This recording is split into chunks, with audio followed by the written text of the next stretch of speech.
ഇന്നത്തെ കാലത്ത് എല്ലാവരുടെയും ഒരു കൺസേൺ, ഒരു പേടി സ്വപ്നമാണ് പെൺകുട്ടികൾ നേരത്തെ പീരിയഡ്സ് ആവുന്നത്. 3ാം ക്ലാസ്സിൽ പഠിക്കുന്ന കുട്ടിക്ക്, 4ാം ക്ലാസ്സിൽ പഠിക്കുന്ന കുട്ടിക്ക് പീരിയഡ്സ് ആവുന്നത്.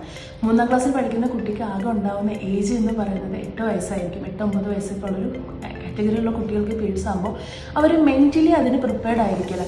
പിന്നെ ഫിസിക്കലി വരുന്നൊരു മേജർ പ്രശ്നം, പിന്നീട് അവർ ഹൈറ്റ് ഒരുപാട് വെക്കില്ല. പീരിയഡ്സ് ആയി കഴിഞ്ഞാൽ ഒരു മാക്സിമം 1 ഇയർ വരെയൊക്കെ പലരും ഹൈറ്റ് വെക്കാറുള്ളൂ. സോ അവരുടെ ഹൈറ്റ് വളരെയധികം കുറയാനുള്ള ചാൻസസും നമ്മൾ നേരിടാറുണ്ട്. സോ ഇത് തടയാൻ നമുക്ക് എന്തൊക്കെ ചെയ്യാൻ പറ്റും? പീരിയഡ്സ് എന്നുള്ളത് 1-2 ദിവസം കൊണ്ടുണ്ടാകുന്ന ഒരു സംഭവമല്ല. വർഷങ്ങളുള്ള ബോഡിയിലെ ചേഞ്ചസ് കാരണം അഡാപ്റ്റ് ചെയ്തിട്ടാണ് പീരിയഡ്സ് വരുന്നത്. സോ അതിൻ്റെ ചേഞ്ചസ് ആയിട്ട് ആദ്യം ബോഡിയിൽ വരുന്നത് ബ്രസ്റ്റ് ഡെവലപ്മെൻറ്റ് നമുക്ക് ശ്രദ്ധിക്കാൻ പറ്റും. അമ്മമാർക്ക് ബ്രസ്റ്റ് ഡെവലപ്മെൻറ്റ് ഉണ്ടോ എന്ന് ശ്രദ്ധിക്കാൻ കുട്ടികൾക്ക്. ജെനിറ്റൽ ഏരിയയിൽ, യൂറിൻ പാസ് ചെയ്യുന്ന ഏരിയയിൽ ഹെയർ ഡെവലപ്മെൻറ്റ് വരും. അതൊരു സൈനാണ്. അതോടൊപ്പം തന്നെ നമ്മുടെ ആംപിക്ക്, കഷ ഏരിയയിലൊക്കെ ഹെയർ വരാറുണ്ട്. സോ ഈ ഒരു 3 ചേഞ്ചസ് നിങ്ങൾക്ക് ഒബ്സർവ് ചെയ്യാം. സോ ഇതൊക്കെ സ്റ്റാർട്ട് ചെയ്തിട്ടുണ്ടെങ്കിൽ 1-1.5 വർഷത്തിനുള്ളിൽ പീരിയഡ്സ് വരും എന്നുള്ള ഒരു സൈനാണത്. പിന്നെ നമുക്ക് ശ്രദ്ധിക്കാൻ പറ്റുന്നൊരു കാര്യം, കുട്ടികളെ വെളിയിലേക്കൊക്കെ കളിക്കാൻ വിടുക. ഔട്ട്ഡോർ ആക്ടിവിറ്റീസ് കൊടുക്കുക, അല്ലെങ്കിൽ ഔട്ട്ഡോർ പ്ലേക്കൊക്കെ കുറച്ചും കൂടെ എൻകറേജ് ചെയ്യാൻ പറ്റും.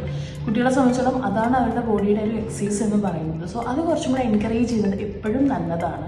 ഇനി ഫുഡിൽ നിങ്ങൾ ശ്രദ്ധിക്കേണ്ടത് ഫാറ്റി ഫുഡ് ഒഴിവാക്കുക. പ്രോസസ്ഡ് ആയിട്ടുള്ള ഫുഡ്, എക്സസീവ് ആയിട്ടുള്ള processed food, junk food, packet ഫുഡൊക്കെ അവോയ്ഡ് ചെയ്യുന്നത് നല്ലതാണ്. ബോഡി ഫാറ്റ് കൂടുമ്പോൾ അതോടൊപ്പം തന്നെ ഈസ്ട്രജൻ പ്രൊഡക്ഷൻ കൂടും. സോ അതും ഈ പീരിയഡ്സ് നേരത്തെ വരാൻ ഒരു റീസണാണ്.